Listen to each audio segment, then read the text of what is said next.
A blessed day mga ka-truth seeker! Welcome po sa Unlearn Error, Spread the Truth. This program has two purposes: that we may unlearn Arminianism, humanistic views, and that we may spread unpopular but biblical apostolic doctrine. Ang ating pong topic ay soteriology. Obedience saves is error. Part 1 po tayo mga ka-truth seeker. Reasons why obedience saves is error. Number 1 po, salvation belongs to the Lord, not to us. Psalms 3 verse 8 mga ka-truth seeker. Sabi dyan, salvation belongs to the Lord. Meaning, naligtas ang makasalanan dahil kay Lord lang.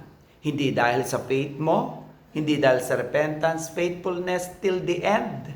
Hindi dahil sa membership mo in the true church or true religion. Hindi dahil sa prayer of acceptance o sinner's prayer. Hindi dahil sa altar call o prayer to Mama Mary. Hindi dahil sa good works, self-righteousness natin. Hindi dahil sa water baptism. Hindi dahil sa sacraments o pagiging mabuting tao natin o pagiging matuwid natin.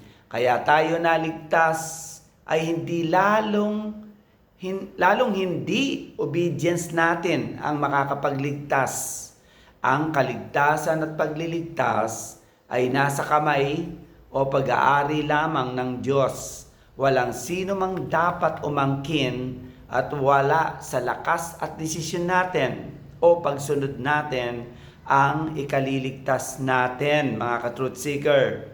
Revelation 7:10, and crying out with a loud voice, salvation belongs to our God, who sits on the throne, and to the Lamb.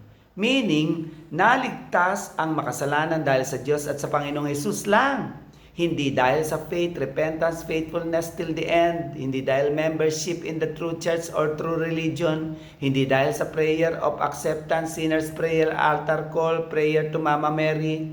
Hindi dahil sa good works, self-righteousness natin. Hindi dahil sa water baptism. Hindi dahil sa sacrament o pagiging mabuti, matuwid natin. Kaya tayo naligtas. Lalong hindi sa obedience natin. Dahil sa obedience natin maliligtas tayo. Ang ating kaligtasan po at ang pagliligtas ay nasa kamay o pag-aari lamang ng Diyos at ang Panginoong Hesus.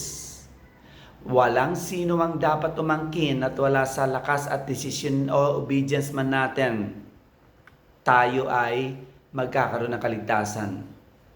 Kay Lord lang po ang kaligtasan ng tao. Why obedience saves is error, mga ka-truth seeker. Number 2, because salvation is all of God.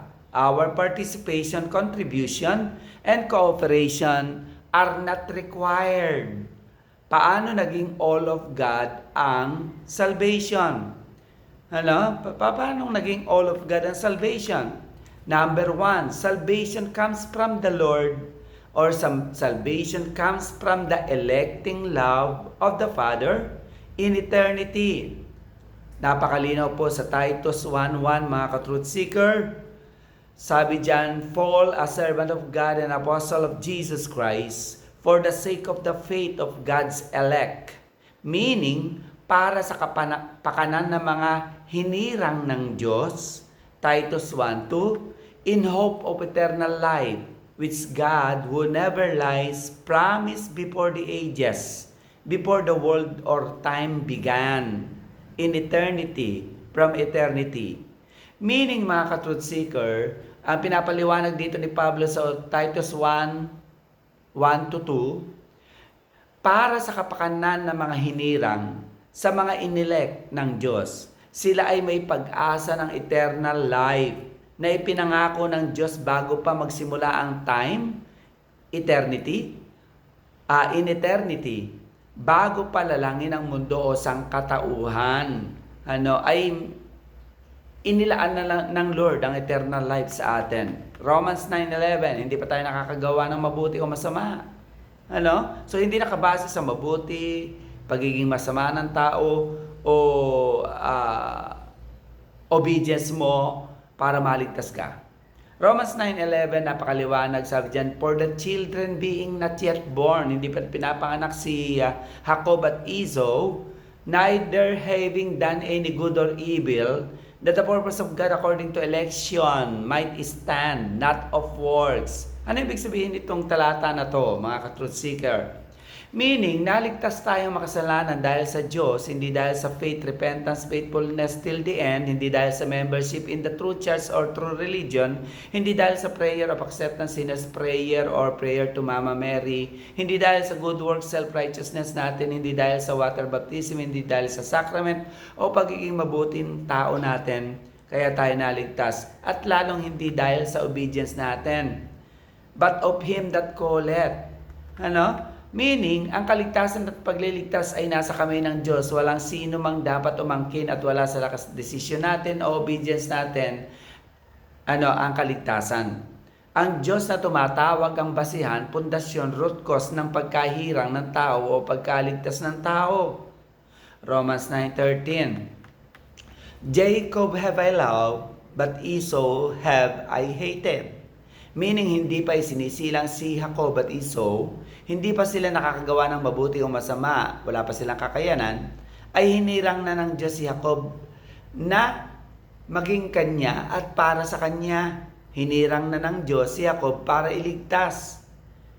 Ephesians 1:4, ayon sa pagkapili ng Diyos sa atin, bago pa itatag ang sanlibutan in eternity. So, hindi nakabase sa obedience natin gagawin in the future or now. Nakabase ang kaligtasan natin sa Diyos na humirang sa atin, hindi pa tayo sinisilang. Relevance challenge po, mga ka-truth seeker, ng ating mga pinag-uusapan. Nawa ang electing love ng Ama ay maging motivation sa atin na i-share ang truth dahil tayo ay inutusan ni Jesus na humayo at mangaral ng gospel of grace sa lahat. Elect man yan o non-elect. Nawa ang electing love ng Ama ay maging encouragement sa atin, para lalong sumagana sa mabuting gawa, mas maging masikap sa paglagong espiritual, at mas lumawak sa kaalaman sa katotohanan. Summary statement, mga ka-truth seeker. It is God who calls and saves us, not our obedience. To unlearn error and spread the truth, you may connect with us, like, follow, watch, and subscribe. Mga ka-truth seeker, God bless and good day po sa ating lahat.